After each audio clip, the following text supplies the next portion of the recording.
마이크 자체가 거부를 하는 것 같아요. 그렇죠? 예, 6시간 같이 교제를 드릴 겁니다. 예. 뭐 선생님들 잘 아시는 것처럼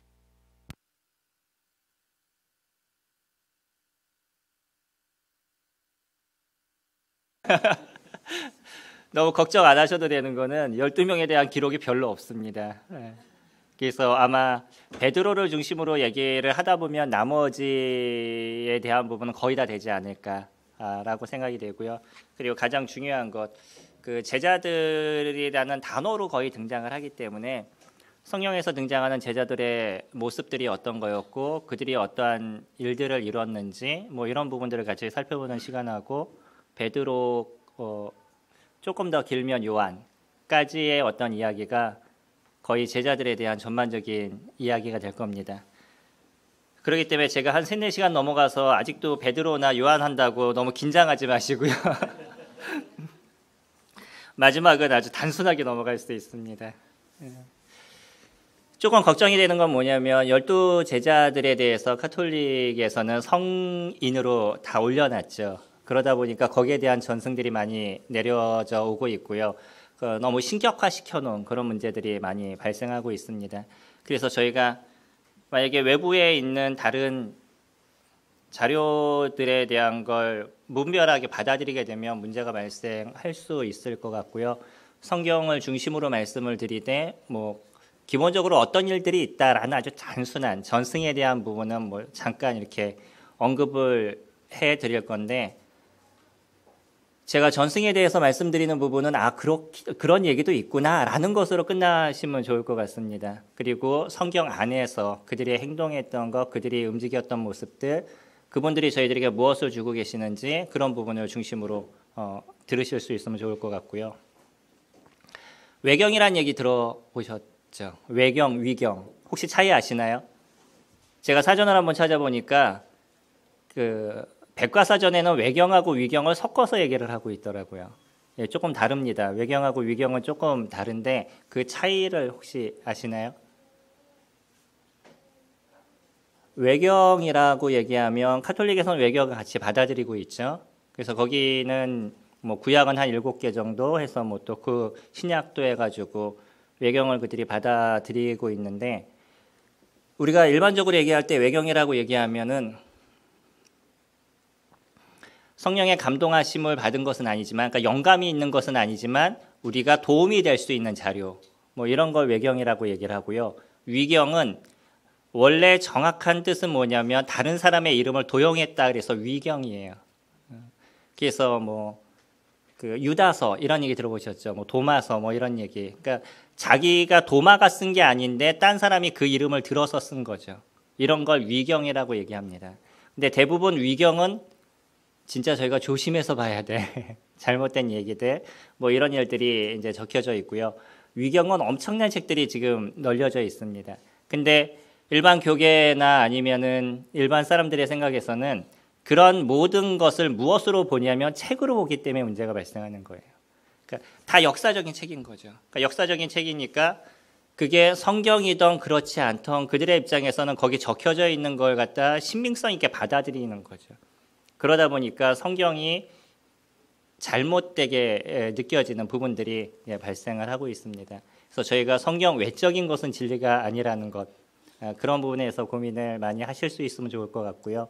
성경 안에서 인물들의 어떤 삶들, 아니면 그분이 저희들에게 주시는 유익들, 이런 부분을 잘 찾으실 수 있으면 좋을 것 같습니다.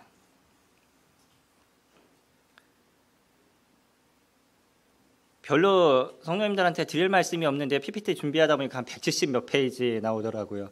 제가 일부러 늘려놨어요. 그 많은 것처럼 이렇게 보여드리기 위해서 막 이렇게 늘려가지고 예, 걱정 안 하셔도 될 것 같습니다. 교제를 하면서 여러 부분을 이렇게 생각을 해보게 되는데 지금 이제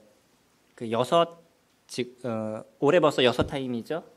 예, 이 토요일마다 오셔가지고 매일 이렇게 매주 공부를 하시는 참 귀하게 준비하신다라는 생각을 많이 이렇게 갖습니다.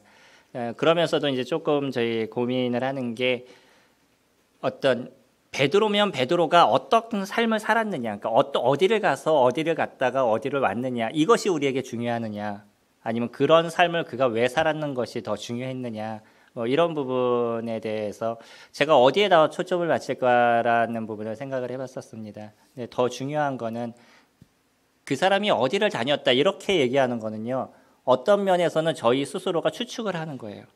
정확한 연도를 저희가 알 수 없고요, 정확한 장소를 아는 것에 있어서 한계를 느끼게 됩니다.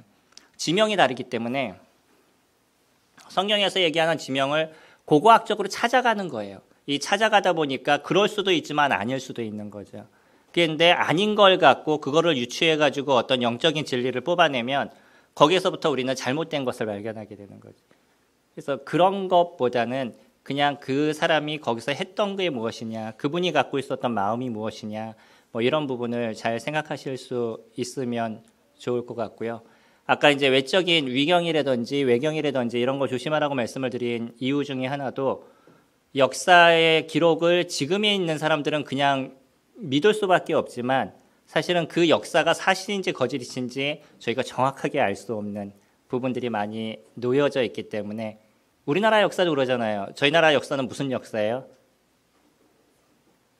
승리한 자의 역사죠. 그게 사실인지 거짓인지 저희들이 정확하게 모릅니다. 분명한 건 뭐냐면 승리한 사람이 자신의 입장에서 적은 거기 때문에 우리 입장에선 그것을 팩트로 받아들이지만 그러나 아니었던 사람이 오히려 더 온전한 사람들이 많이 있을 수 있죠. 기독교 역사에서도 보면 기독교 역사의 그 승자의 입장에서 많은 책들이 저술이 됐습니다. 그러다 보니까 진짜 믿음 안에서 온전하게 살아갔던 분들, 이런 분들은 어떤 면에서는 이단이라는 얘기를 들으면서 그 후대에 남아져 있어요. 뭐 우리들이 잘 알고 있는 제침내교회라든지 뭐 이런 분들도 지금의 입장에서는 그분들의 책이 많이 번역이 돼 나가고 있습니다. 근데 그 전에는 완전하게 이단이라고 얘기를 하고요. 지금 그 장로교 쪽에서, 그러니까 장로교 쪽에서는 주로 켈빈주의죠. 이제 그들의 입장에서는 제침내교회 교도는 무조건 이단처럼 얘기를 하고 있습니다. 근데 실질적으로는 그러지 않아요. 그들이 제침내교도를 갖다 엄청나게 학살을 하고 죽였었습니다. 기독교 역사예요. 재밌는 게 뭐냐면 기독교인이 기독교인을 죽인 거예요. 그것도 아주 잔인하게 죽였습니다. 이런 많은 역사들이 남아져 있기 때문에 우리가 어떤 책을 어떻게 잘 분별해서 보느냐라는 부분도 상당히 중요할 거라고 생각이 됩니다. 성경에는 두 가지 얘기를 하죠. 고린도전서 8장 1절에 보면 그런 얘기를 하십니다. 지식은 교만하게 한다라고 얘기하죠. 어떻게 생각하셔요? 지식이 교만해지시나요? 많은 걸 아시니까 좀 교만해지셔요. 또 호세아서는 그런 얘기하시잖아요. 내 백성이 지식이 없으므로 망한다라고 얘기하죠. 두 가지 얘기가 반대적인 얘기를 하는데 의미가 다르는 건 저희가 충분히 이해를 하시죠. 제가 무엇 때문에 이제 책을 좀 보고 이런 시간들을 갖는데 이제 그걸 아시는 분이 저한테 하신 얘기가 뭐냐면 책을 많이 짓는 것은 사람을 피곤하게 하고 제 옆에서 그 얘기 하시더라고요. 그래서 그 무슨 얘기인 거예요, 저보고. 쓸데없는 일 하고 있다 이런 제가 책을 쓴다는 얘기가 아닙니다. 네. 근데 어떤 책을 뭐 저희들도 책을 많이 봐야 됩니다. 이제 이런 말씀을 드리면 이제 그분은 또 성경 말씀을 그렇게 들어서 얘기하시는데 거기서 얘기하는 의미가 좀 다른 거죠. 그 솔로몬이 얘기했던 그 얘기 자체가 주님과 상관없는 그런 책들을 저술하고 거기에 마음을 쓰고 자기의 어떤 명예를 거기다 두고 이런 부분에 있어서는 그것이 그에게 있어서 큰 도움이 안 된다라는 부분을 얘기를 하는 거지. 우리가 주님 안에서 주님을 배워가고 알아가고 이를 통해서 어떤 책을 저술하고 많은 이들에게 유익을 주는 거 진짜 중요한 거죠. 그런 의미에서 저희가 오늘 하는 이런 시간들이 조금이라도 성도님들에게 도움이 되셨으면 좋을 것 같고요. 그리고 분명한 거는 때로는 지식만 갖고 우리가 생각을 하게 되면 교만해질 수는 많은 부분들, 나는 너보다 달라 뭐 이런 생각들을 가질 수 있는 많은 부분들이 있기 때문에 이런 부분들에 대해서는 저도 성도님들도 조금씩 고민하면서 같이 교제를 하면 좋을 것 같습니다. 맨 처음에 저희 무엇부터 알아볼 것이냐면 12사도에 대해서 같이 살펴볼 것입니다. 그러니까 사도가 무엇이냐, 뭐 이것부터 같이 시작을 해야 되겠죠.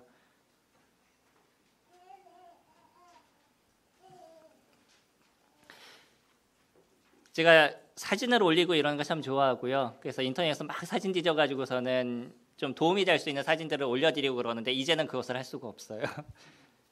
너무 세상에 이제 남의 거 함부로 못 쓰는 세상이 되어버려가지고 다른 사진을 올리는데 좀 어려워서 좀 보시는데 지루하실 수도 있을 겁니다. 생각보다는 이해해 주시면 좋을 것 같고요. 헬라어로 뭐라고 얘기하냐면 아포스톨로스라고 얘기를 합니다. 그 옆에 있는 거 읽으실 수 있으셔요? 읽어보셔요. 예, 다 하시네. 헬라어를 다 하시는 겁니다. 이 정도면. 원래 뜻이 뭐냐면 보냄을 받은 자, 사도. 우리 이 사도라는 단어가 이제 여기서 이렇게 파생을 하고요. 그러나 이제 사도라는 단어는 그 이외에도 보시겠지만 사도라는 단어는 그 기독교적인 안에서만 이 단어가 사용이 됩니다. 아포스톨로스라는 이 톨로스라는 이 단어가 그 기독교 안에서만 그렇게 사용이 되고요. 다른 곳에서는 다른 뜻으로 쓰이게 되죠. 아이돌 아시죠? 아이돌 아셔요? 경건하셔서 모르시는 거 아니시죠? 아이돌이 무슨 뜻이에요? 우상이란 뜻이죠. 원래 뜻이 우상이란 뜻입니다. 아이돌이라는 단어 자체가. 근데 지금은 아이돌이 어떤 뜻이에요? 우리 성도님들은 이제 다 성경적인 의미만 아시고 그 외적인 걸 모르시죠. 지금 아이돌이 무슨 뜻이에요? 요즘 시대 사람들이 좋아하는, 그러니까 젊은 사람들이 좋아하는 연예인, 가수, 뭐 이런 걸 아이돌이라고 얘기를 합니다.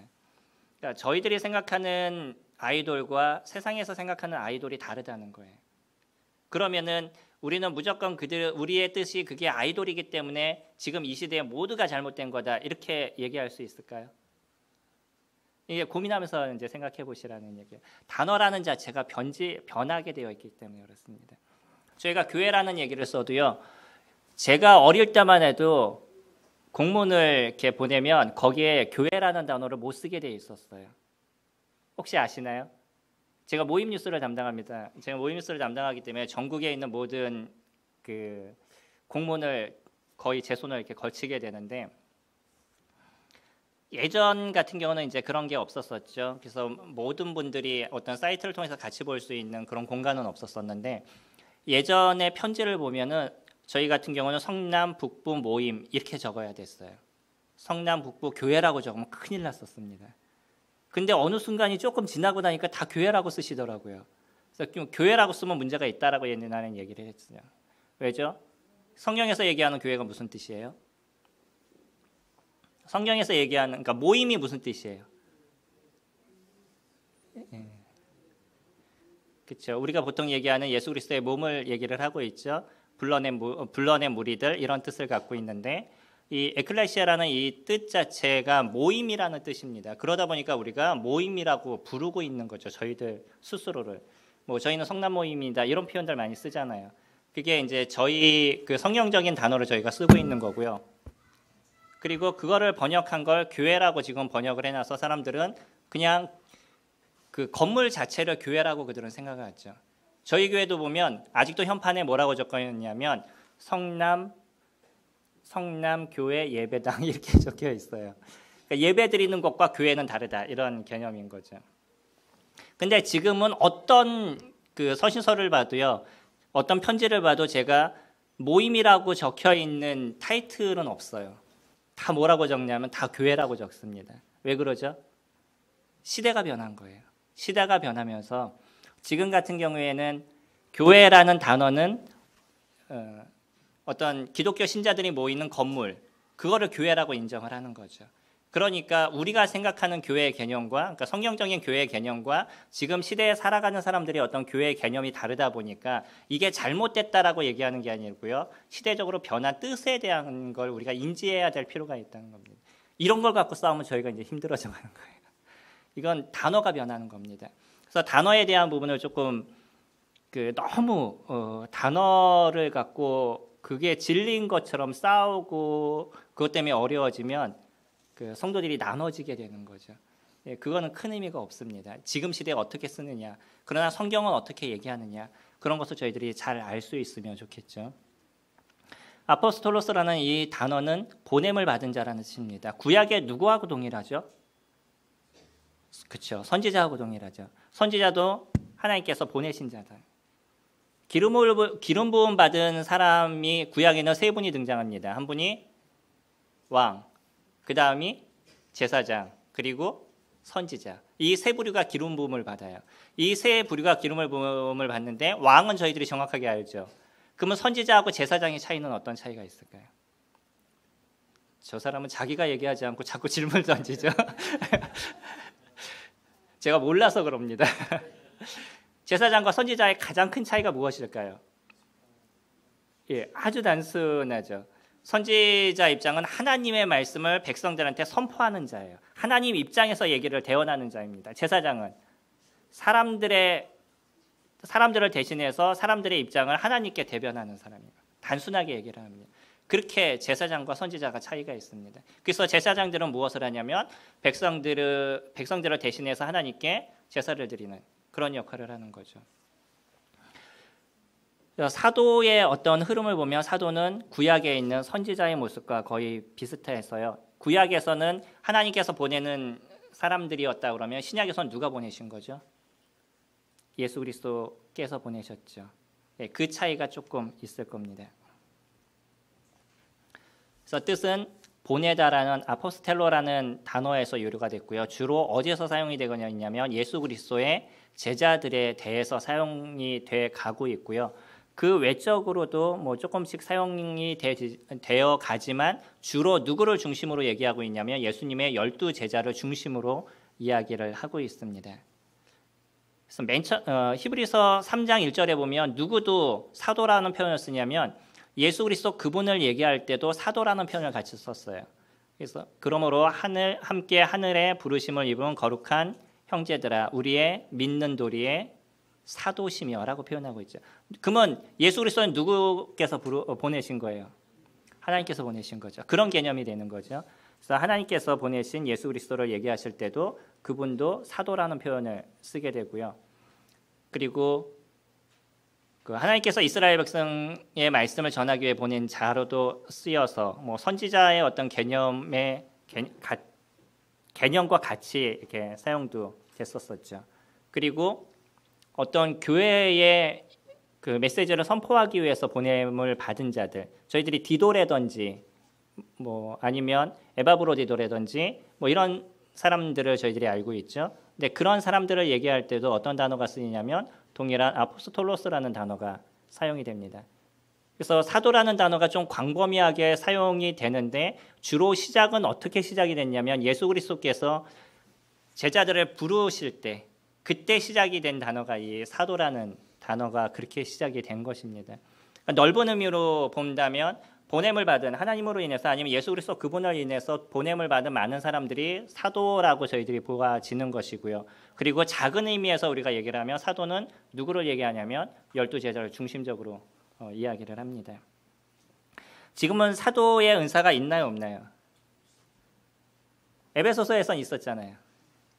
에베소서 4장은 사도도 나오고 선지자 나오죠. 목사 나오고 또 누구 나오죠? 교사 나오죠. 주로 다 누구 나오는 거예요? 거기서 등장하시는 분들 보면 다 주로 가르치는 자를 어떤 그 좀 특별한 이야기를 하는 어떤 은사들을 중심으로 에베소서 4장은 이야기를 하고 있습니다. 지금은요. 분별하시는 분들에 따라서 좀 다르게 분별하시지만 저도 개인적으로 사도라든지 아니면 선지자의 은사는 지금은 성경을 통해서 충분히 가능하다라고 저희는 보여지고요. 지금도 사도의 어떤 직을 스스로가 갖고 있다라고 얘기하시는 분들이 계시는데 그러지 않아도 충분히 성경을 통해서 저희들이 알 수 있다라고 생각이 됩니다. 또 저희가 12 사도를 쭉 살펴보면서 느낄 수 있는 것도 하나가 있는데 그게 뭐냐면 12 사도가 처음에 갖고 있었던 그들의 권위가 상당히 강력했었어요. 시간이 지나서 사도행전을 보면 나중에 보면 그들의 권위가 많이 떨어져 있는 걸 느끼게 됩니다.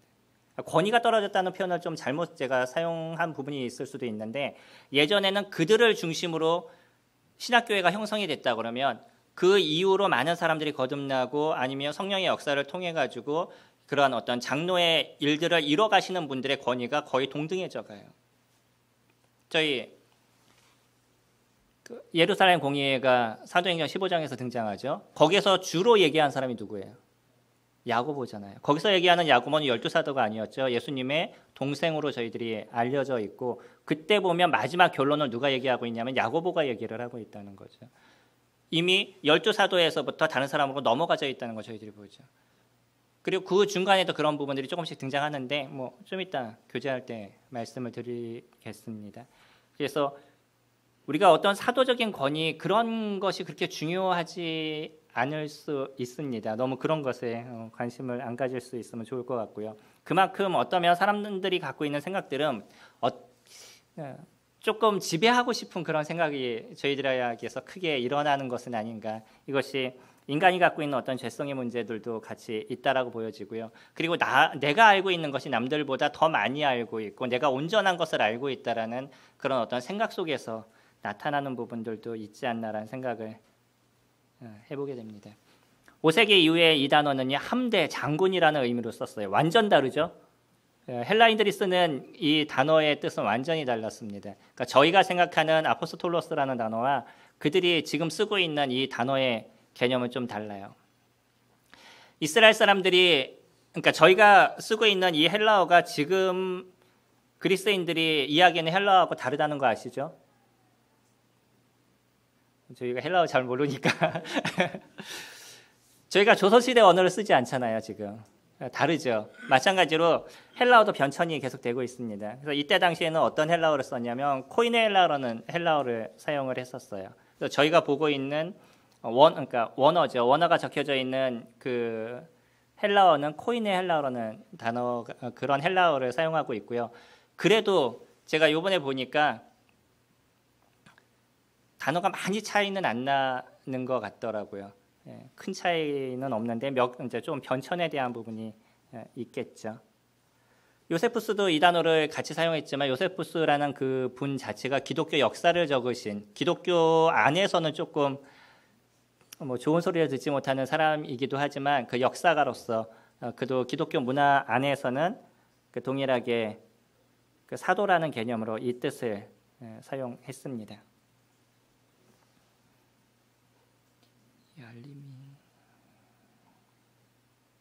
안 보이시지만 저한테 자꾸 뭐가 떠가지고,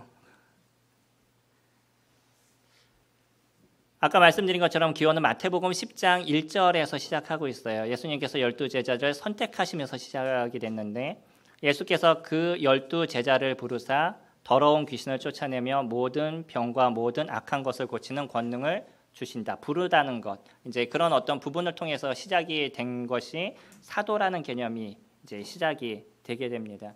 예수님이 12제자를 부르시고요. 그들을 통해서 주님이 하실 일들을 대신 그들에게 일임을 하셔서 그들이 그 일을 할 수 있도록 해나간 거죠. 그렇기 때문에 사도라는 단어가 은사가 사장이 됐다고 제가 말씀을 드렸지만, 큰 의미에서 저희가 얘기하면 저희들은 다 누구예요? 예수 그리스도의 보냄을 받은 자들입니다. 근데 누구는 가고 누구는 안 가죠. 다 가셔야 되는 겁니다. 12제자의 이름 외우시나요? 베드로, 안드레, 보지 마시고 하셔야죠. 저를 안 보시고 왜? 아니, 보셔도 됩니다. 베드로, 안드레, 야고보, 요한, 빌립과, 바돌로메, 도마와 마테, 알페오의 아들 야고보, 다데오, 시몬과 가롯 유다. 제가 이거 언제 외웠냐면요, 초등학교 때 외웠던 게 아직 머리에 남아 있는 겁니다. 제가 지금 외운 건 못 외워요. 지금은 못 외우는데 제가 모든 성경 구절에 외운 중심이 초등학교 때 외운 거예요. 그때 상품 타기 위해서 외웠던 많은 성경 구절들이 저를 지탱해주고 있어요. 그래서 여기도 그 기린록 교회도 아니면 전북 지역도 이제 교사님들이 아이들을 위해서 수고를 많이 하시는데, 이런 수고가 값진 일들입니다. 그냥 끝나는 것이 아니고요. 후대에 많은 일들이 그를 통해서 유익을 얻고 또 그들이 그런 길들을 가게 되는 거죠. 제가 6살에 교회를 다니기 시작했었습니다. 그리고 지금까지 모임이라고 얘기하는 이곳에서 제가 주님을 섬기고 있는데, 그때 주님을 알았던 6살 때 제가 고민한 게 지금도 기억이 나요. 나는 죽으면 어떡할까? 나는 지옥 가면 어떡할까? 이 생각을 6살 때부터 고민했습니다. 그러니까 아이들이 아무 생각이 없다고 생각하지 마셔요. 제가 그때 결론을 어떻게 내렸냐면, 우리가 할 수 있는 일은, 저보다 한 살 많은 누나가 있어요. 그럼 몇 살이에요? 7살. 둘이서 손잡고 한 얘기가 뭐였냐면, 우리는 지금 죽으면 지옥 가니까, 그러면 그 지옥 갈 수 없으니까 엄마 발을 꼭 붙잡고 자자. 그래서 엄마가 올라가시면 그 발 잡고 올라가자. 이게 7살 누나하고 제가 결론을 내린 얘기였었습니다. 네, 제 초등학교 4학년 때 주님을 만났었고요. 그러나 제가 더 정확하게 얘기하면, 제가 믿음이 확신을 가진 게 4학년이지 저는 6살 때부터 주님을 버린 적이 없습니다. 그럼 제가 예수 그리스도를 영접한 것이 언젠가, 그 시점은 저는 그 이전이 될 거라고 생각이 돼요. 다만 제 스스로가 무엇인가 자꾸 확신을 원했던 거죠. 이게 구원이냐, 저게 구원이라는 자체를 너무 강조하다 보니까 이 구원이 무엇이냐라는 그 고민 때문에 그냥 구원을 받아야 된다, 가슴이 찡해야 된다든지, 눈물이 나야 된다든지, 성경이 다 알아줘야 된다든지, 여러 가지 얘기를 듣다 보니까 나에게서는 어떤 것이 구원인지 모르는 거죠. 정확하게 구원이 뭐라는 건 성경적인 근거를 갖고 얘기해 주지 않은 분들도 있어서 그것이 저로 하여금 힘들게 했습니다. 그러니까 지금 저희들이 알아가고 배워가는 이런 시간들이 성경을 그러니까 구원을 얘기할 때도 구원이 무엇인지 정확하게 성경적으로 알려주셔야 돼요. 그랬었을 때 그들은 흔들리지 않고 변하지 않는 그런 믿음 속에서 살아가게 되는 거죠. 구원론을 얘기하면 제가 길게 말씀을 드릴 텐데 그 시간이 제가 아니기 때문에 그래서 이 12명을 같이 교제하는 시간들을 갖도록 하겠습니다. 1장, 컴퓨터를 제가 바꾸다 보니까 글씨가 조금 밀렸네요. 사도행전 1장 21절부터 22절까지 보면 제자들이 누군지, 그러니까 사도들, 12사도들은 어떠한 자격을 갖고 있어야 되는지에 대해서 정확하게 얘기를 해줍니다. 이러므로 요한의 세례로부터 우리 가운데 올려가신 날까지 주 예수께서 우리 가운데 출입하실 때에 항상 우리와 함께 다니던 사람 중에 하나를 세워 우리로 더불어 예수의 부활하심을 증거할 사람이 되게 하여야 하리라 하거늘. 누구를 뽑을 때 얘기죠? 마띠아를, 마지막 빠져있는 그 한 사도를 뽑을 때의 얘기잖아요. 여기서 보면 자격을 정확하게 얘기를 해주죠. 첫 번째는 어떤 사람이어야 되냐면 요한의 침례부터 부활하실 때까지 예수 그리스도와 함께 있던 자들. 그러니까 예수 그리스도 그분과 처음부터 시작해서 같이 다니던 사람 중에서만 그것이 가능하다라고 얘기를 하죠. 그러면 저희들이 성경에서 봤었을 때 보통 제자라는 단어를 통해서 볼 수 있는 게 12제자를 얘기할 수도 있지만 그 외적으로 같이 다니는 사람들도 포함해서 얘기할 수가 있는 거예요. 그러니까 제자라는 한 단어만 보고 이건 다 12제자 이렇게 보기에는 어렵습니다. 그래서 성경을 보실 때는 무엇으로 보셔야 되냐면 문맥적으로 보셔야 되는 거죠. 저희가 성경을 보는 기본적인 패턴이 있잖아요. 어떻게 보죠? 문자적으로 성경을 보고 역사적으로 저희들이 성경을 보죠. 문자적으로 저희가 성경을 본다는 것은 문맥적으로 보는 것이고 문법적으로 저희가 성경을 보는 거죠. 문자적이라고 얘기하다 보니까 극단적인 문자주의자들이 많이 등장을 해서 있는 그대로의 문자화를 시켜버리는 문제가 발생하다 보니까 좀 더 이상해져 버리는 모습들도 있습니다. 더 중요한 건 뭐냐면 문맥이에요.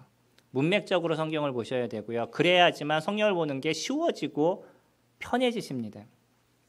구약을 보시는 게 어려우셔요, 쉬우셔요? 저 옛날에 구약 보는 게 너무 힘들었습니다. 어떤 분은 빨간색 예수 그리스도의 피를 얘기하고 무슨 색 뭘 얘기하시고 그리고 뭐는 이런 어떤 뜻이 있고 저는 못 찾겠어요. 그런 걸 도저히 찾아낼 수가 없더라고요. 그럼 어떤 근거로 찾으시는지 모르니까 구약을 볼 때는 그냥 얘기하는 게 너무 힘들다는 느낌을 갖게 되더라고요. 나중에 성경을 보는 법을 제가 정확하게 알다 보니까 구약이 신약보다 훨씬 쉽습니다. 구약은 그냥 말 그대로 이야기식이에요. 그래서 그 이야기 안에서 의미를 저희가 찾으면 되는데 자꾸 거기다 무슨 어떤 영적인 의미를 자꾸 부여를 해요. 그럼 그 영적인 의미가 어디서 지원을 해주느냐? 빨간색이 다 예수 그리스도의 피면 그 어떻게 해서 저희가 설명을 해야 되는 거죠? 그럴 수도 있지만 아닌 경우도 많이 있습니다. 누룩을 얘기할 때도 누룩은 구약에서 죄와 비교해서 얘기하는 경우가 있지만 누룩을 다 그러기 때문에 죄다 이렇게 얘기할 수 없는 거예요. 문맥을 보고 우리가 얘기를 해야 되는 거죠. 그렇기 때문에 오늘 이렇게 교제하는데도 제가 조금 조심스러운 건 뭐냐면 주제별로 교제를 드리기 때문이에요. 주제별로 교제를 드리면 어떤 주제를 중심으로 성경 구절을 끄집어내는 거죠. 그러니까 쭉 끄집어내면 그냥 단어를 통해서 끄집어내니까 들으실 때는 전혀 모르십니다. 똑같은 단어가 등장을 하니까. 근데 그 말씀을 가서 읽어보면 다른 얘기를 하고 있어요. 이 진짜 조심스러운 겁니다. 그래서 메시지를 전하실 때 주제적으로 전하시는 분은 진짜 탁월하신 분이셔요. 왜냐하면 모든 구절을 문맥적으로 확실한 걸 끄집어내기 때문에. 그렇지 않으면 반대로 그분은 성경을 모르시는 분입니다. 왜냐하면 성경의 원래 얘기를 하지 않으시는 거예요. 제가 주제적으로 말씀을 드리려면 성도님들이 원하시는 모든 얘기를 제가 다 끄집어낼 수 있습니다. 그 정도로 주제적으로 한다 그러면요, 잘못될 수 있는 확률이 되게 많다는 거예요. 그러니까 저희들이 성경을 볼 땐 기본적으로 어떻게 보셔야 되냐면 권별로 보시는 게 제일 좋습니다. 그 권별 안에서 문맥적으로 우리에게 주시는 의미를 얘기하시기 때문에 그 권별 안에서 찾는 그 문맥 안에서 뜻을 찾는 것이 우리가 믿음의 생활을 하는 데 있어서 가장 진리적인 삶을 살아갈 수 있는 길인 거죠. 마태는 마태가 쓰고 싶은 얘기가 있었어요. 누가는 누가가 쓰고 싶은 얘기가 있었습니다. 또 요한은 요한이 하고 싶은 얘기가 있었고 각 그 서신서가 쓰고 있는 목적이 조금씩 다르죠. 근데 다른 목적을 쓰고 듣고자 하는 독자들이 다른데 그거를 섞어가지고 또 하나를 만들어내는 거예요. 온전하게 만들어질까요? 잘하지 않으면 문제가 발생했습니다. 그렇기 때문에 제가 주제적으로 교제할 때는 항상 두려움의 모습이 없지 않아 제 마음 가운데 많이 있습니다. 보통 우리 독자적으로 얘기한다 그랬을 때 마태복음은 누구한테 쓰여진 거죠?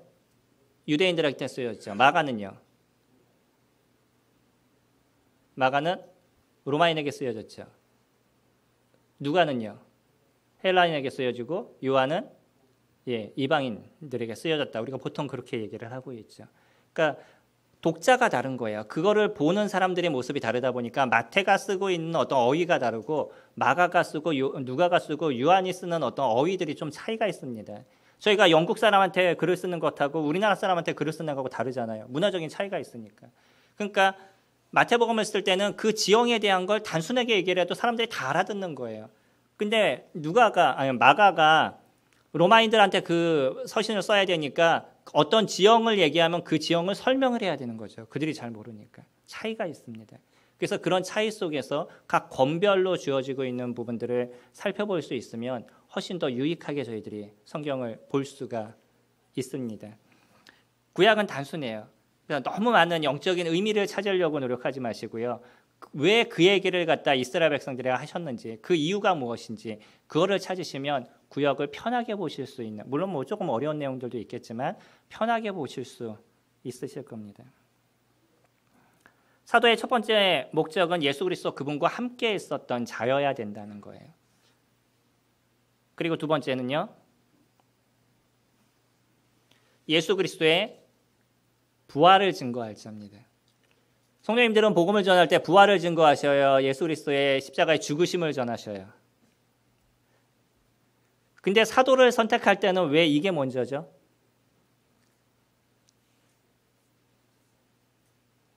예전에 어떤 분이 저에게 그렇게 질문하시더라고요. 형제는 복음을 전할 때 뭐 따로 또 해야 되는 거 있어? 뭐 그렇게 얘기하기를, 물론 뭐 복음을 전하면 부활도 얘기해야 되고, 거봐 이상한 얘기하고 있다 이렇게 얘기하시더라고요. 이게 충격입니다. 개인적으로는. 성경은 사실은 무엇이 더 중심이에요?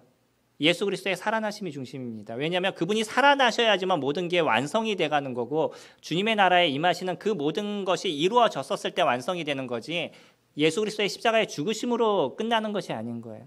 물론 우리가 복음을 전하다 보면 저도 복음을 전하면요. 이 시간이 부족하니까 다 전할 수가 없어요. 어떤 부분에서 잘라서 전할 수밖에 없고 그건 당연합니다. 그러다 보니까 이제 죄사함을 중심으로 복음을 전하는 경우들이 많이 있지만 그러나 복음의 완성은 부활이어야 되는 거예요. 저희가 쭉 살펴보면서 느끼는 부분들도 있으실 텐데 그 중심도 뭐냐면 제자들이 했던 것 중에 하나가 예수 그리스도 그 부활에 대한 걸 아주 소중하고 중요하게 여겼었어요. 그리고 그 예수 그리스도의 부활하심을 그들이 보고 그것에 대한 믿음이 확실하게 이루어졌었을 때 그들의 삶의 모습들이 변화한 것을 저희들이 볼 수 있죠. 중요한 거예요. 그들이 무엇을 전하냐면 예수 그리스도의 부활을 증거해야 할 그런 사람이어야 됐다는 거예요. 그러니까 만약에 여기에 대한 확신이 있지 않다. 그러면 그는 제자로서의 어떤 자격이 부족한 사람이 되겠죠. 그 세 번째는 거기에 들어있지는 않지만 제자들에게 기본적인 것이 있었습니다. 이거는 12제자만을 얘기했던 것이 아니라 모든 제자들을 향해서 주님께서 하셨던 얘기예요. 마가복음 8장 34절에 보면 무리와 제자들을 불러 이르시되 아무든지 나를 따라오려거든 자기를 부인하고 자기 십자가를 지고 나를 쫓을 것이니라. 이 얘기의 시작은 어디서 얘기가 되냐면 부자에 대한 얘기를 하시는 거죠. 그래서 부자를 놓고 주님이 뭐라고 얘기하셨죠? 부자가 천국에 들어가는 것이 낙타가 바늘길을 통과하는 것보다 어렵다라고 얘기하시죠. 이 얘기의 시작이었었습니다. 그러니까 제자들이 의아했던 거예요. 그럼 어떤 사람이 천국에 갈 수 있나 그랬더니 하나님은 하실 수 있다라고 얘기하시죠. 그러면서 주님께서 제자들한테 했던 얘기가 이와 같은 얘기였었어요. 보시는 것처럼요. 여기 보면 제자만을 얘기하는 것이 아니라 누구도 포함돼요. 무리도 포함되고 있어요. 모든 예수 그리스도 그분을 알고 그분 안에 있는 사람들의 기본적인 전제가 어떤 거냐면 자기를 부인하고 자기 십자가를 쫓는 사람이에요. 구원이라는 그 자체는 너무나 단순하고 하나님 우리에게 주신 진정한 은혜이고요. 그리고 아무런 공로 없이 받는 것이지만 그 안에 숨겨져 있는 의미는 우리가 생각하는 것처럼 단순한 것이 아닌 거예요. 내 죄가 없어졌으니까 나는 뭐 왠지 천국에 간다라고 얘기하는 건 소위 얘기하는 내가 복음이에요. 뭔지 아시나요? 내가 복음이라는 거. 내 스스로 생각하고 있는 거죠. 성경이 얘기하는 것이 아니라 이건 내가 필요한 것만 딱 얻으면 되는 거예요. 구원은 성경은 그렇게 얘기해 주지 않습니다. 우리가 생각하는 것보다 훨씬 깊고요. 또 그렇게 될 수밖에 없는 부분이 숨겨져 있어요. 그래서 12제자에게 기본적으로 하신 게 뭐냐면 자기를 부인할 수 있는 것. 그리고 자기 십자가를 지고 그분을 쫓을 수 있는 그런 기본적인 전제들이 되어야 된다라고 얘기를 하고 계시는 거죠. 저희들이 아는 것처럼 전승, 물론 전승 또 얘기하죠. 전승에는 뭐라고 얘기가 나오냐면 12제자들은 대부분 다 순교를 했다. 물론 이제 오래 사셔서 뭐 소천하신 분들도 계시겠지만 대부분은 순교를 했다라고 얘기를 하는데 그분들이 어떤 분은 십자가에 거꾸로 매달려서 죽었다는 전승도 있고요. 어떤 분은 X자에 매달려서 죽었다라는 전승도 있고 뭐 어떤 분은 긴 십자가에 참 말도 많이 바꿨어요. 긴 십자가에 뭐 달려서 죽었다 그러고 일부러 십자가를 다 바꿔놓는 것 같아요. 자기네 뭐 좀 이 사람 좀 특별하게 만들기 위해서 그렇게 전승들을 만들어 놓은 것 같은데 분명한 건 뭐냐면 그들의 마지막까지 무엇을 위해서 살았냐면 복음을 위해서 살았고요. 그리고 그렇게 복음을 위해서 사는 거에 있어서 그들이 전혀 두려워하지 않았다는 거예요. 로마로 인해서 계속적인 핍박을 당하죠. 도미티안이라든지 뭐 네로라든지 이런 여러 그리스도인들을 핍박했던 여러 황제들이 있는데 그런 시기에 살았던 사람 중에 복음을 위해서 자신의 목숨을 버린 사람들이 엄청 많습니다. 그렇다고 해서 그들이 사역자냐? 아니에요. 그냥 단순하게 무엇 하나만을 갖고 있었냐면 예수 그리스도 그분을 믿는다는 그 하나를 버리지 않는 인생들을 그들이 살아갔었죠. 어떤 분이 제가 그분이 잘 기억이 안 나는데 예수 그리스도를 믿는다라고 얘기하면 잡혀가는 그런 시대에서 아빠가 잡혀갔어요. 어떤 사람들이 와서 아빠를 딱 잡아가는데 아들이 한 얘기가 뭐였냐면 뭐 우리 아빠 잡아가면 안 돼요. 아빠 살려주세요. 뭐 아빠 그 교회 안 다닌다라고 얘기해요. 이럴 것 같은데 이 아이가 한 얘기가 뭐냐면 아빠 예수 그리스도를 절대 부인하면 안 돼요. 잡혀가는 아빠한테 그런 얘기를 했다 그러더라고요. 그 사람이 좀 유명한 사람입니다. 믿음 안에서 그 어린아이라 할지라도 예수 그리스도의 그 은혜, 그분이 주신 그 기쁨과 감사가 얼마나 큰지 그 안에 일어난 성령의 역사는 우리가 생각하는 그냥 인간적으로 배워서 알고 이런 거하고는 완전히 다른 부분들이 그 가운데 숨겨져 있는 거죠. 제자들은 마지막까지 그런 인생을 살았습니다. 교회는 요즘 사람들이 교회를 다니는 이유 중에 하나가 뭐 복을 얻기 위해서, 건강하기 위해서, 자녀들이 잘 되기 위해서라고 생각들을 하고 있는 분이 많이 계시죠. 이런 분들이 많이 계시는데 실질적으로 그러면 12제자는요. 저주를 받은 사람들이에요. 성경은 그렇게 얘기하지 않는데 사람들은 자꾸 거기에 관심을 두고 있어요. 15일이 수능 보는 날이잖아요. 저희 성남에는 만납교회라고 엄청 큰 교회가 있습니다. 저희 거기 예식장을 한번 가봤었는데 여러 홀 중에 하나가 예식장이에요. 그냥 많은 홀에 하나 들어갔는데 그게 예식장인 거예요. 얼마나 큰지 아시죠? 본당을 제가 본 게 아니라 그냥 홀 하나 들어가 봤어요. 거기서 예식이 있어서 한번 본 적이 있었었는데 12월 그러니까 수능이 가까우면은 새벽에 거기 차가 교통이 마비된다 이런 얘기가 있어요. 무엇 하시는 분들이에요? 예, 우리 아이들 붙으라고 새벽 기도하시는 분들입니다. 그만큼 자녀들에 대해서 열성을 갖고 있는 게 저희들의 우리 한국 어머님들의 마음인데 그 마음을 주님 앞에 드리면 얼마나 좋을까요? 그들의 중요한 행적을 보면요. 예수님의 행적을 목격을 했습니다. 이건 뭐 당연한 거죠. 근데 예수님께서 그들에게 자신의 행적을 보여주신 이유들이 분명히 있었어요. 그냥 데리고 다닌 것이 아닙니다. 단순하게 뭐 이들을 그냥 양육하기 위한 것, 그것도 분명히 있지만 그것이 전부만은 아니었었어요. 그것을 통해서 그들을 안에 확실함을 주님께서 심어주기 위한 것, 그것을 주님께서 하신 거고요. 그러나 저희들이 아는 것처럼 12명의 사람들을 데리고 다녔지만 예수 그리스도도 100% 성공하지 못하셨다는 것. 조심스러운 얘기입니다. 제가 농담으로 말씀을 드리는 거예요. 제 또 이번에 이상한 얘기 듣고 왔다 이렇게 얘기하시면 그러니까 뭐냐면 그 가룟 유다조차도 주님의 마음을 바꾸실 수 있는 분이지만 안 하셨다는 거예요. 믿음은 결국은 우리한테 그 선택권을 주고 계신다는 거죠. 가룟 유다에게도 계속적으로 보여줬습니다. 12제자에게 보여준 것 속에 가룟 유다를 따로 띄어서 보여준 게 아니고 똑같은 모습을 보여줬어요. 그러나 그런 모습 속에서 그 가룟 유다는 다른 생각을 했던 거죠. 이게 엄청난 차이가 있습니다. 똑같은 것을 보는데 다르게 얘기를 해요. 주일의 메시지를 똑같이 들으셨는데 끝나고 나면 은혜 받은 게 다 달라요. 그러면은 하나님 말씀이 이렇게 모든 사람에게 다르게 다가간다. 이게 맞는 거예요? 아니면 잘못 받아들이신 게 맞는 거예요? 예, 그냥 맡기겠습니다. 이거. 메시지는 동일한 겁니다. 그러니까 우리가 성경을 볼 때도 모든 사람이 성경을 보면서 다 다르게 받아들이고 주님은 모든 사람에게 다 다르게 해주셔. 이거는 조금 우리가 고민해 볼 이야기인 거예요. 왜냐하면 성경은 하나님께서 우리에게 하고 싶은 얘기가 있으신 거죠. 그 얘기를 말씀하고 계시는 거예요. 근데 그것을 받아들이는 내 감정과 내 상황과 내 환경이 그거를 내가 원하는 대로만 받아들이는 거죠. 하나님께서 얘기하신 거하고 다르게 자기가 다르게 받아들이는 거예요. 가룟 유다에게도 보여주신 이유가 있었습니다. 그런데 가룟 유다는요. 다르게 받아들였어요.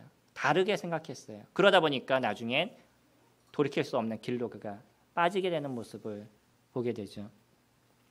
예수님이 하셨던 많은 일들 중에 특히 요한복음은 예수 그리스도의 기적에 대한 부분들을 많이 언급을 해주고 있습니다. 다른 곳에서 등장하지 않는 많은 부분들이 요한복음에 등장을 하고 있는데 그 속에서도 무엇을 많이 얘기해 주냐면 예수님의 기적에 대한 부분을 많이 언급을 해주고 있죠. 요한복음은 이 땅에 오신 예수 그리스도를 얘기할 때도 조금 다르게 얘기를 하죠. 마태복음은 아까 얘기했죠. 어떤 예수 그리스도를 얘기를 제가 아까 얘기 안 했네요. 예수 그리스도 왕으로 오신 예수 그리스도를 얘기를 하고요. 마가복음은 종으로 오신 예수 그리스도를 얘기하고 누가복음은 인자로 오신 사람으로 오신 예수 그리스도를 얘기한다 그러면 요한복음은 하나님의 아들로 오신 예수 그리스도를 중심적으로 얘기를 하죠. 물론 모든 선신서에 이것이 다 들어 있습니다. 근데 어디에 중심을 조금 갖고 있느냐 이 차이를 저희들이 이해하기 위해서 얘기를 드리는데 요한복음은 그것처럼 예수 그리스도의 신성에 대한 부분들이 많이 숨겨져 있어요. 그래서 그분의 기적들을 아주 좀 자세하게 이렇게 설명을 해주고 있습니다. 그러니까 처음부터 등장하는 게 뭐였냐면 물이 포도주가 되는 것. 이때의 모습은 사실 예수님께서 12제자를 선택하기 이전에 대한 모습이었죠. 그때의 모습에서 그들에게 보여주신 거예요. 무엇부터 보여주셨냐면 물이 포도주로 변하는데 그거는 누구만 알았어요. 물을 떠다 준 사람하고 제자들만 그것을 알고 있었었죠. 오병이어 사건은 모든 복음서에 다 등장을 하고 있죠. 유일하게 등장하고 있는 기적이 네 복음서에 유일하게 등장하고 있는 것이 오병이어 기적인데 그만큼 우리에게 주는 어떤 의미가 깊다라고 저희가 생각이 되고요. 그게 폭풍으로 잔잔케 하시는 그런 모습들, 자연을 다스리거나 아니면 사람의 병을 낫게 하거나 그런 모든 것을 이루시는 예수 그리스도의 그 어떤 기적에 대한 부분을 그분은 끊임없이 제자들한테 보여주셨다는 거예요. 아마 기린노 교회도 송영 경자님이 어떤 사람을 낫게 했다. 건물 지셔야 됩니다. 새로. 너무 여기에 관심을 사람들이 두고 있죠. 어떤 기적과 이적에 관심을 두고 있는데 기적과 이적이 중요한 게 아니고요. 그것이 무엇이냐가 더 중요한 거예요. 누가복음 4장 16절부터 21절까지의 말씀은 이사야서 말씀을 이야기를 해주고 있죠. 이사야서 말씀을 보면요. 주 여호와의 신이 내게 임하였으니 이는 여호와께서 내게 기름을 부으사 가난한 자에게 아름다운 소식을 전하게 하려 하심이라. 나를 보내사 마음이 상한 자를 고치며 포로된 자에게 자유를 갇힌 자에게 노임을 전파하며 여호와의 은혜의 해와 우리 하나님의 신원의 날을 전파하여 모든 슬픈 자를 위로하되. 이게 이 땅에 오실 메시아가 어떤 역할을 하는지에 대한 것을 얘기를 해주고 계시는 거예요. 그리고 그것을 예수님은 친히 누가복음 4장에서 본인이 왜냐면 지금 이것이 얘기를 하고 계십니다. 메시아의 역할은 어떤 역할이죠? 여기 보면 기름 부음을 받은 자, 그게 메시아죠. 가난한 자에게 아름다운 소식을 전하는 것, 마음이 상하는 것, 에게 자유를 주는 자를 노임하는 것, 여호와의 은혜에 하나님의 신원하는 것, 이것이 메시아가 하시는 일들인 것. 그렇기 때문에 여기에는 무엇이 포함이 되냐면 기적과 이적이 포함이 되고 있어요. 예수님이 이 땅에 오셔서 하셨던 일들 중에 그냥 사람들이 놀라서 쫓아다닐 수 있는 일이 뭐냐면 그분이 기적을 베푸시는 일, 아까 보셨던 그런 기적을 베푸시는 일인데 이거는 누구만 할 수 있는 거예요. 하나님의 아들만이 가능하신 거죠. 그분만이 가능하시다는 것을 보여주시는 거예요. 그 기적이 중요하다. 그것을 얘기하시는 것이 아니라 이런 기적을 베풀 수 있는 건 하나님의 아들만이 가능하다는 것을 그들에게 알려주는 그런 역할로 그 일을 사용하신 거예요. 한 번도 자신을 위해서 사용하지 않으셨어요. 예수님께서 시험을 당하실 때를 저희들이 아는 것처럼 그분이 시험을 당하실 때 돌을 떡덩이가 되지 못하게 해서서 안 하신 것이 아니라 그럴 의미가 없으셨던 거죠. 누구의 말씀에 따라 살아야 되는지를 정확하게 우리 가운데 보여주시는 거였었는데 어떤 일이든지 하실 수 있는 것이 그분이 하시는 일이었어요. 그러니까 자신을 위해서 일을 쓰지 않으셨습니다. 누구를 위해서 쓰신 거냐면 하나님의 영광을 위해서 일을 쓰셨고요. 스스로가 이 땅에 오신 메시아이심을 드러내는 데 있어서 그 기적과 이적을 사용하게 되죠. 제가 어떤 교회에서 하고 있는 귀신을 쫓아내는 분들의 모습을 이렇게 동영상으로 지켜보면 나갈짜다 하고 막 쓰러져요. 이렇게 하나씩. 그러고서 좀 이따부터 일어나면 이제 다 났다고 뭐 이러면서 걸어가시는데 왜 때려야 되는지 모르겠어요. 꼭 때리거나 아니면 욕하거나 뭐 그런 게 기적과 이적을 베풀 때 보면 사람들이 병을 날 때 보면 그렇게 하더라고. 과연 예수님이 그렇게 하셨을까? 하나님이 그렇게 하실까? 전 그렇게 믿지 않습니다. 그런 걸 드러내는 데 있어서도 분명한 이유가 있어요. 뭐 이 땅에서 기적이 없다, 아니면 병고침이 없다. 저는 그렇게 믿지는 않습니다. 그러나 그것을 왜 하느냐, 이것이 더 중요하다는 거예요. 그것을 왜 나타내느냐. 많은 사람들이 이 일을 하면서 자기의 영광을 위해서 합니다. 그것이 아니고요. 이 일을 하는 것은 예수 그리스도 그분, 아니 하나님의 영광, 그 일을 위해서 드러내신 것이고 특히 예수 그리스도 그분은 스스로가 구약에 있어서 메시아가 어떤 분인지에 대한 부분을 정확하게 보이시기 위해서 이와 같은 일들을 이루셨습니다. 이스라엘 사람들이 생각하는 메시아는 조금 다른 부분을 또 생각한 부분이 있어요. 그게 이사야서 45장에 등장하고 있는 고레스에 대한 부분을 이야기합니다. 사실 이스라엘 사람들에게 있어서 고레스는 어떤 존재겠어요? 그 페르시아 왕이죠. 그러다 보니까 그들에게 있어서는 적이 되어야 되는데 하나님은 그 고레스를 사용하시겠다라고 얘기를 하고요. 그 고레스에게 내가 기름을 부으겠다 그렇게 표현하셔요. 그래서 그를 통해 가지고 일을 이루시겠다라고 얘기하는데 이건 뭐 제가 말씀드린 거에서 좀 외적인 거니까 그냥 말씀만 드릴게요. 메시아가 하는 역할 중에 뭐냐면 하나님의 선택함을 받는 거죠. 기름 부음을 받았다는 자체가 하나님의 선택함을 받는 것이고요. 그래서 그가 하는 일이 하나님의 백성을 구원하는 일들을 이룬다라고 얘기합니다. 그리고 적군을 심판하는 일들을 이루고요. 그리고 하나님을 대신해서 통치하는 일을 이룬다라고 얘기를 해요. 그리고 실제적인 그 모든 일은 누가 하는 것임을 드러내는 자냐면 하나님께서 하시는 일임을 드러내는 자다라고 얘기를 해요. 이게 이사야서 45장에서 등장하고 있는 메시아에 대한 내용입니다. 이스라엘 사람들이 생각하고 있는 메시아 신학이 있어요. 그래서 그들은 메시아를 얘기할 땐 고레스도 메시아라고 생각하고요. 여러 그들이 생각하는 메시아가 되게 많이 있습니다. 다만 아직도 기다리고 있는 메시아가 있는 거죠. 진짜 그들이 기다리는 메시아는 아직도 기다리고 있는 거죠. 그러다 보니까 이스라엘 백성들은 메시아를 생각할 때 어떤 중심을 갖고 보게 되냐면 자신의 백성을 구원할 자, 적군을 물리칠 자 이런 생각을 갖고 있었던 거죠. 예수님이 이 땅에 오셨을 때도 12제자가 갖고 있는 생각과 그들이 하는 얘기들이 그러잖아요.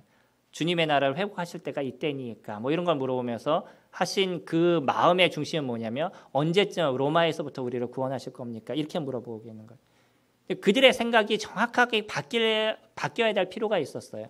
근데 제자들조차도 그것을 깨닫는 데 있어서 적지 않은 많은 시간들이 흘러갔고요.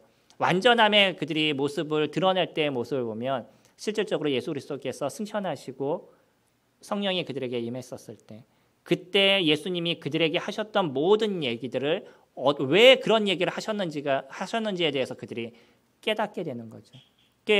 요한복음 14장, 15장, 16장을 이렇게 넘어가면서 성령에 대한 얘기를 하신 이유시잖아요. 그분이 오시면 내가 너에게 일렀던 모든 것을 깨닫게 하시리라라고 얘기하시죠. 우리가 또 이 말씀 잘못 알아들여서 성령이 우리들의 모든 말씀을 깨닫게 하신다고 저 옛날에 그렇게 들어가지고 아무리 성령을 받는데 안 깨달아지더라고요.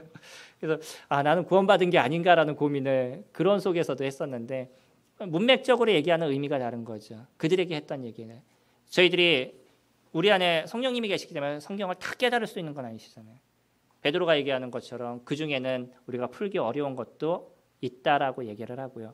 그리고 먼저 된 자들에게 배워야 돼. 그러니까 성경을 많이 연구하시고 살피시고 준비하는 분들을 통해서 배워야 돼. 그런 필요도 분명하게 저희들에게 있는 거죠.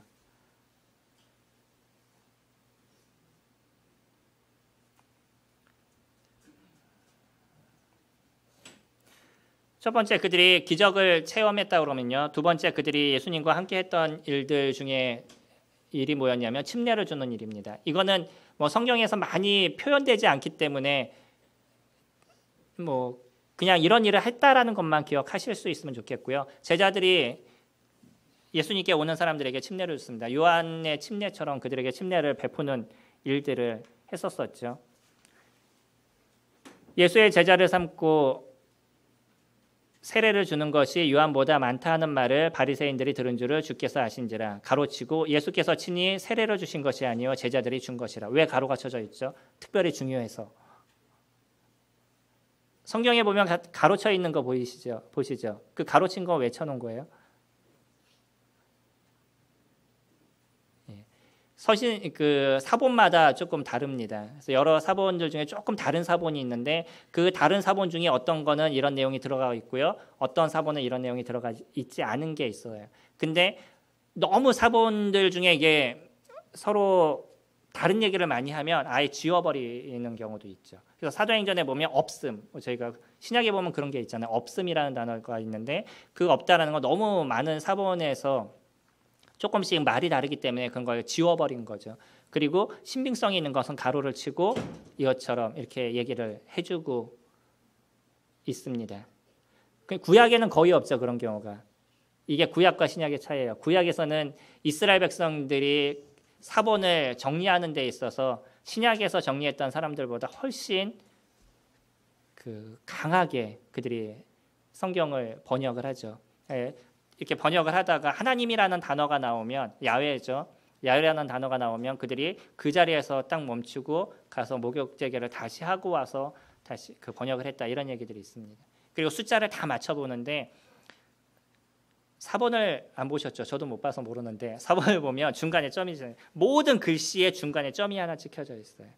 그래서 사본을 다 그 필사를 하고 나서 그 중간에 글씨가 점이 다르다. 그러면 폐기를 싣고 다시 써야 되는 거예요. 글이 잘못된 거죠. 엄청나게 그들이 타이트하게 그 사본을 이렇게 남겼습니다. 그렇기 때문에 구약에 있는 내용들은 조금의 어떤 우리가 고민하는 부분은 있어도 거의 완벽하게 저희들에게 남겨져 있는데 신약은 뭐 없음 이런 단어들이 적지 않게 저희들에게 보여주고 있는 거죠. 11시입니다. 10분 쉬었다가 다시 교대 드리도록 하겠습니다.